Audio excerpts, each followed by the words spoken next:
She often tries to match some of her lovely classical music with the holiday that might be upcoming or that's in the upcoming times. Anyway, she's amazing with choosing the music that's most enjoyable for that holiday, perhaps. But she's always got the best classical music on, and once you turn her on in the morning at 6 o'clock, you don't want to turn her off at noon when she ends. But she's the most lovely lady in the world. And then, of course, we have other wonderful music. We have Hearts of Space, which is on Sunday evenings with ambient, new age, experimental music. Then on Monday evenings, of course, we have Thistle and Shamrock. And after that is Native American music with Beulah Sunrise. So we have so much different music. And of course, I don't want to forget, New Mexico music is a big part of KANW. So don't forget, we have so many different kinds of music that appeal to different people, and we hope that you take a listen and try to see if you're interested in any of this wonderful music. And I want to thank you for listening and for your pledges today. But if you'd like to call and make your pledge, if you haven't made your pledge yet, it's 505-246-0891. Pledging $100 now will feed KANW and bring you 2-for-1 dining and attraction discounts across New Mexico with the KANW member card. Think about it. KANW will satisfy your appetite for great radio with great news, information, entertainment. That's a lot of tasty listening for 2-for-1 dining discounts. And just some of the places that will give you 2-for-1. I thought this was interesting. Putt-putt golf and games. That's a lot of fun. I have grandchildren, and they love putt-putt golf and games. 66 Diners, another place that I've always enjoyed. Blue Grasshopper, Cafe Lush, Downs Cafe, Duran Central Pharmacy again, Filberto's Mexican Food. And in Santa Fe, there's Anasazi Restaurant, Cities of Gold Hotel, Cowgirl Barbecue, Felipe's Tacos. In Madrid, there's Mama Lisa's No Pity Cafe. I haven't been there yet, but maybe I'll go this afternoon. Mountain Air is Alpine Alley, and in Rio Rancho, there's the Blue Grasshopper. So call in your pledge now, $100, and you get the member card. It's 505-246-0891 or online at KANW.com. I've eaten at the Alpine Alley in Mountain Air. Yeah, Mary and Scott Childers own that, and it's a great little restaurant in Mountain Air if you're ever up there to stop by. You know, you should think about all you've heard here on KANW over the years.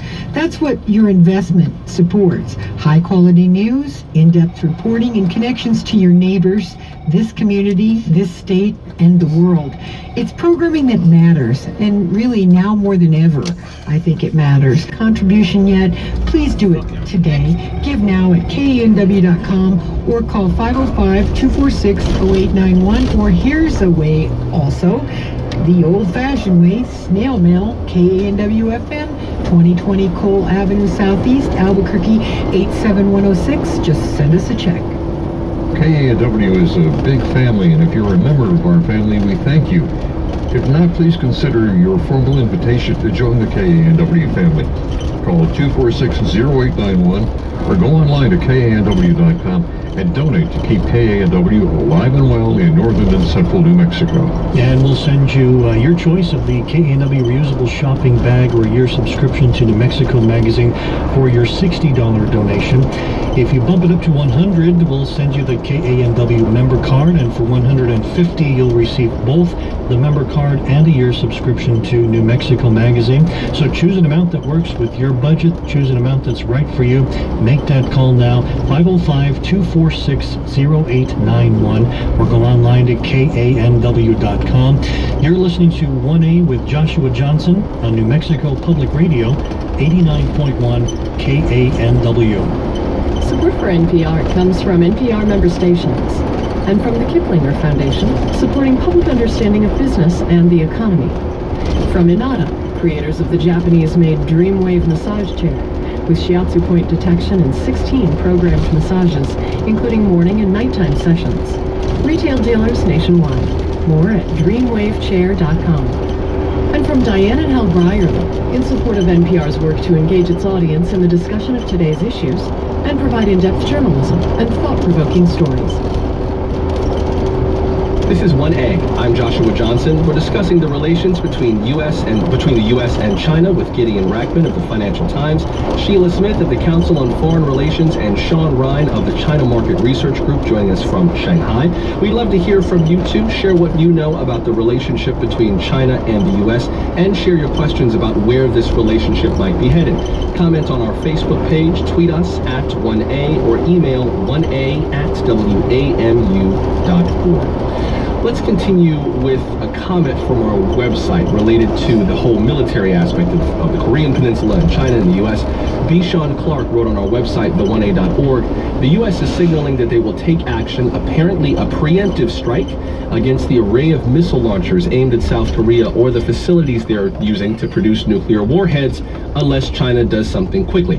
What is it that China could do that would satisfy this administration? And given that they're not likely to, what will China's response be to such an attack on North Korea, and what will be North Korea's response? I think what Sean Clark is asking us to do is kind of game out this situation. Sheila, let me get your read on this. So, game this out for us. How might this go? Sure. So I think this weekend when Xi and Trump meet, we could see a nuclear test from North Korea. We could see more missile launches, right? When Prime Minister Abe came to visit, the North Koreans shot off some missiles. So I think there's Shinzo Abe of Japan. Shinzo Abe of Japan, pardon me. So I think the missile launches are one piece of the puzzle. The demonstrations of their capability are one piece of the puzzle. The real question, though, is whether or not we can persuade Pyongyang to denuclearize. I think there's a growing consensus here in Washington that they're not interested in getting rid of their nuclear arsenal. In fact, Kim Jong-un is very attached to it, right? So that leaves us with the question then of upping the deterrent capability of our allies, making sure that they can deter any kind of aggression by the North. And then the other is, what do we do if we need to think about taking out some of their capabilities? Now, when we talk about a preemptive strike, that is not the solution.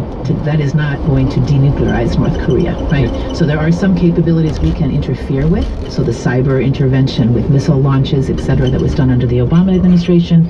There are some ways in which we could affect launch sites. But remember, a lot of these missiles that are flying today are from mobile launchers. We don't know when and where they're coming from. So preemption is not going to solve the problem of North Korea. And Gideon, before I let you jump in, Sheila, you said that part of the solution might deal with our allies. Right. Does the U.S. consider China an ally, an adversary? How would you characterize the way that each nation views the other?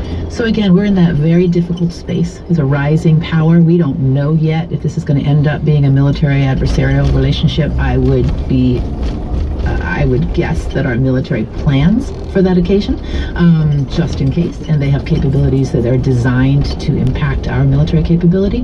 So they're on the verge of being an adversary, but our political relationship, our ability to solve problems together, precludes the out-and-out military competition that you might have thought of in the Cold War. Gideon? Yeah, I think it's very important to focus on this question of a preemptive strike, because Trump and Rex Tillerson have implied, although they've not quite said as much when they said all options are on the table, that is what they're thinking about. That's certainly how the press is interpreting it. But if they really are thinking about it, would be a very dangerous thing to do, because as Sheila says, they couldn't take out the entire North Korean nuclear program in one go.